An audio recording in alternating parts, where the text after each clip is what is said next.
Merhaba Mitolya ailesi. Bugün sizlerle Türk mitolojisinin en şefkatli ve fedakar tanrıçalarından biri olan Ak Ana'nın yürek burkan hikayesini paylaşacağım. Bu hikaye sadece bir efsane değil, aynı zamanda annelik, fedakarlık ve koşulsuz sevginin en güzel örneği. Ak Ana, bereket ve doğurganlığın tanrıçası olarak bilinir. Onun gücü sayesinde topraklar verimli olur, hayvanlar çoğalır, insanlar bolluk içinde yaşar. Ama bazen en büyük sevgi, en büyük fedakarlığı gerektirir. Ak Ana'nın hikayesi de tam olarak böyle bir fedakarlık hikayesi. Günümüzde anne sevgisinin gücünden, doğanın cömertliğinden ve bazen de en zor zamanlarda yapılan fedakarlıklardan bahsederken, binlerce yıl önce anlatılan bu hikaye hala aynı derinlikle kalplerimizi titretiyor. Bu videoda Ak Ana'nın nasıl en büyük gücünü insanlık için feda ettiğini, bu fedakarlığın hangi koşullarda gerçekleştiğini ve sonuçlarının neler olduğunu keşfedeceğiz. Ve eğer siz de Türk mitolojisinin bu derin hikayelerini seviyor, kanalımızda daha fazla efsane keşfetmek istiyorsanız, abone olmayı ve bu videoya beğeni bırakmayı ihmal etmeyin. Yorumlarınızla hangi mitolojik karakterin hikayesini duymak istediğinizi paylaşabilirsiniz. Sizin istekleriniz gelecek videolarımızı şekillendiriyor. Hazırsanız sevgi dolu ama bir o kadar da acı veren bu yolculuğa birlikte çıkalım. Ak Ana'nın hikayesi bize anneliğin gerçek anlamını, fedakarlığın sınırlarını ve sevginin gücünü gösterecek. Aynı zamanda doğanın cömertliğinin ne kadar değerli olduğunu da hatırlatacak. Zamanın başlangıcında Tengri, büyük yaratılışı tamamladıktan sonra yeryüzünün bereketli olması için özel bir tanrıça yaratmaya karar verdi. Bu tanrıça tüm canlılara hayat verecek, onları besleyecek ve çoğalmalarını sağlayacaktı. Ak Ana en saf beyaz ışıktan yaratıldı. Adındaki ak kelimesi sadece rengini değil, aynı zamanda saflığını, temizliğini ve iyiliğini de simgeliyordu. Doğduğu anda etrafındaki her şey canlanmaya başladı. Çiçekler açtı, ağaçlar meyve verdi, hayvanlar yavruladı. Ak Ana'nın görünümü anne şefkatinin kendisiydi. Uzun beyaz saçları süt gibi akıyordu ve gözleri o kadar şefkatliydi ki bakan herkes kendini güvende hissederdi. Giysileri beyaz ipekten dokunmuştu ve üzerinde doğanın tüm güzellikleri işlenmişti.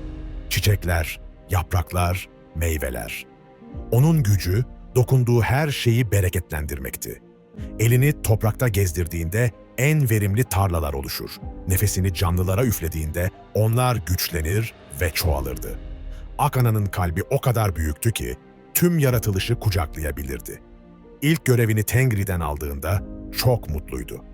Yeryüzündeki tüm canlılara annelik yapacak, onlara bakacak, besleyecek ve korunmalarını sağlayacaktı.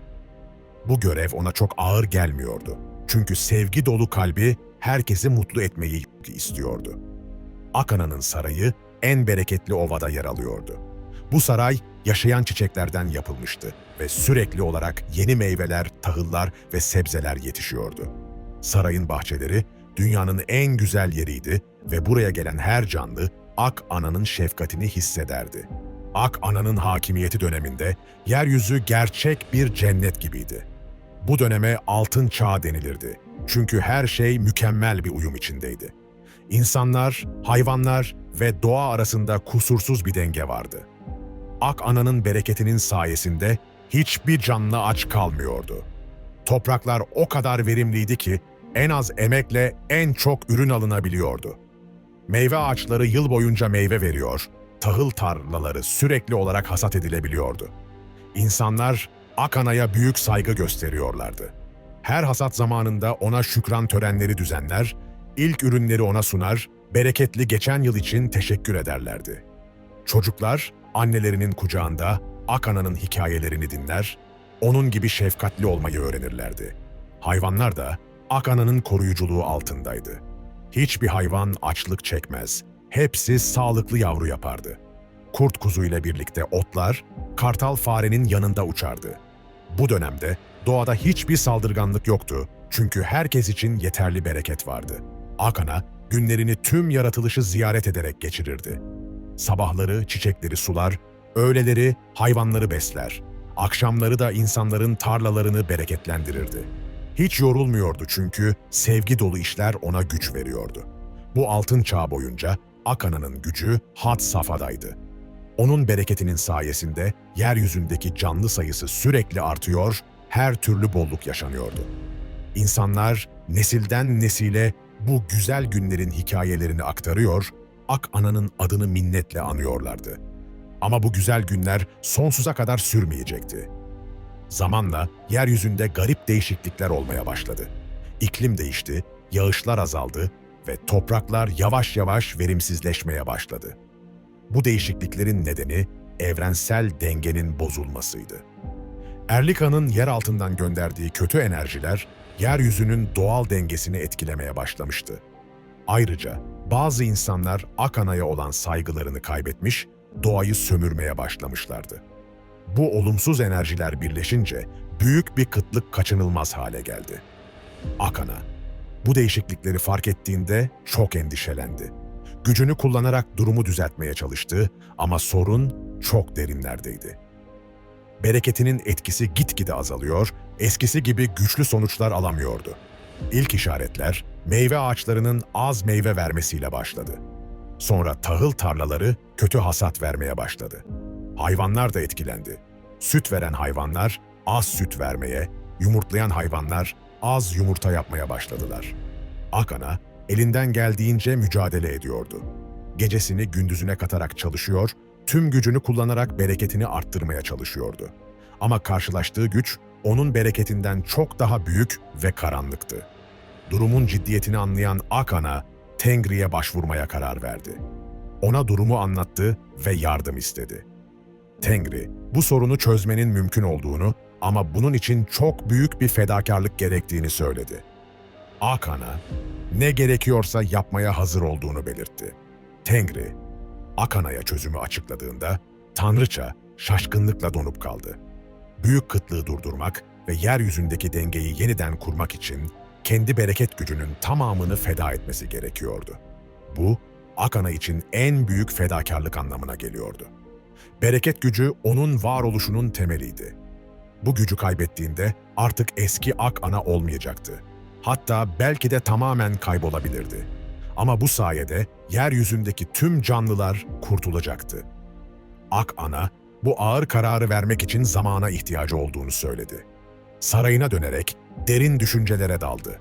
Etrafında gördüğü her canlı, her çiçek, her ağaç ona sevgisini hatırlatıyordu. Bunları kaybetmeyi göze alabilir miydi? Gece boyunca yeryüzündeki tüm canlıları ziyaret etti. Aç kalan çocukları gördü, zayıflayan hayvanları, kuruyan bitkileri, her biri ona bakıyor, yardım istiyordu. Bu görüntüler Akana'nın kalbini derinden yaraladı. Sabaha kadar düşündükten sonra kararını verdi. Anne sevgisi kişisel korkulardan daha güçlüydü. Tüm yaratılışın anası olarak çocuklarını kurtarmak için her fedakarlığı yapabilirdi. Kendi varlığını feda etmek pahasına onları kurtaracaktı.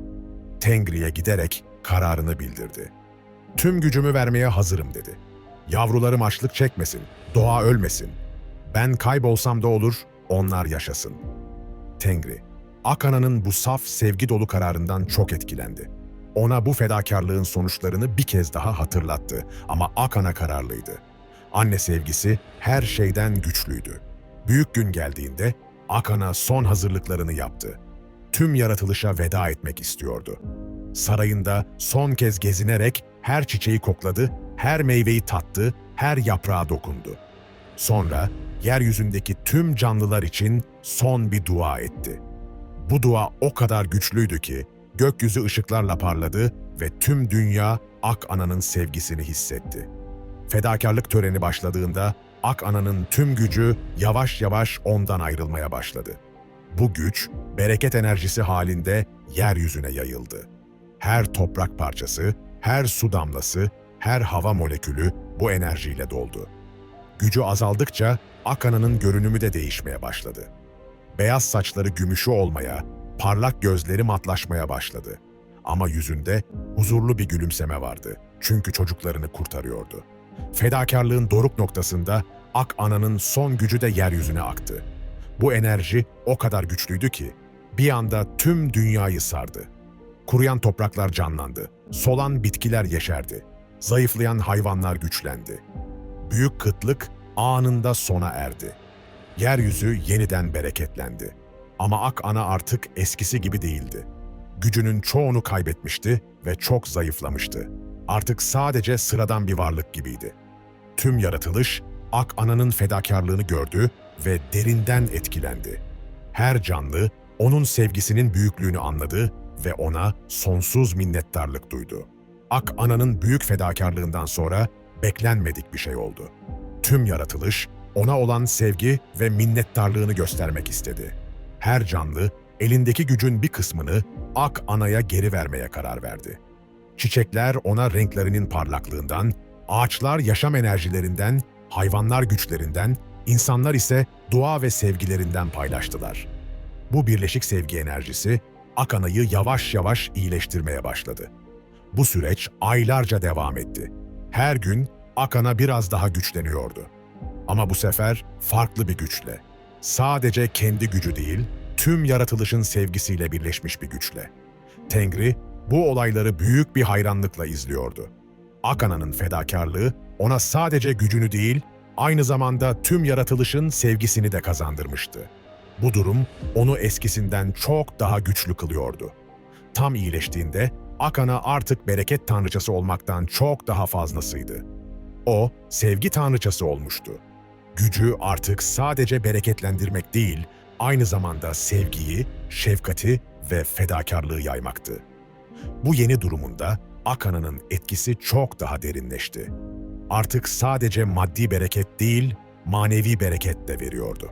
İnsanların kalplerini sevgiyle dolduruyor, aileler arasında şefkati arttırıyor, toplumda yardımlaşmayı güçlendiriyordu. Onun hikayesi nesillerce anlatıldı ve anne sevgisinin gücünü simgeleyen en güzel örnek oldu. İşte Ak Ana'nın fedakarlık hikayesi böylece sona eriyor. Bu muhteşem efsane bize anne sevgisinin gücünü, fedakarlığın değerini ve koşulsuz sevginin zaferini gösteriyor. Ak Ana'nın hikayesi sadece mitolojik bir hikaye değil. O, her annede yaşayan fedakarlık ruhunun, her sevgi dolu kalpte bulunan şefkatin ve doğanın cömertliğinin simgesi. Günümüzde annelerimizin bizim için yaptığı fedakarlıkları düşündüğümüzde Ak Ana'nın hikayesi daha da anlamlı hale geliyor. Her anne, çocukları için her şeyi feda etmeye hazır olan küçük bir Ak Ana'dır. Bu hikaye aynı zamanda doğanın cömertliğini de hatırlatıyor. Doğa, tıpkı Ak Ana gibi bize sürekli verir ve bizden karşılığında sadece saygı bekler. Türk mitolojisinin bu derin hikayesi, binlerce yıl önce anlatılmış olmasına rağmen günümüz için de çok değerli dersler içeriyor. Sevgi, fedakarlık ve şefkat, zamanın ötesinde değer taşıyan kavramlardır. Mitolya ailesi, bu videoyu beğendiyseniz like atmayı ve yorumlarınızı paylaşmayı unutmayın. Türk mitolojisinin hangi hikayesini duymak istiyorsunuz? Yorumlarda belirtin. Ak Ana'nın hikayesi gibi sizler de sevginizle etrafınızdakilere bereket getiriyorsunuz. Unutmayın ki en büyük güç sevgide, en büyük zafer ise fedakarlıktadır. Bir sonraki videoda yine büyüleyici bir Türk mitolojisi hikayesiyle buluşacağız. O zamana kadar kendinize iyi bakın ve sevginizi sakın esirgemeyin. Hoşça kalın.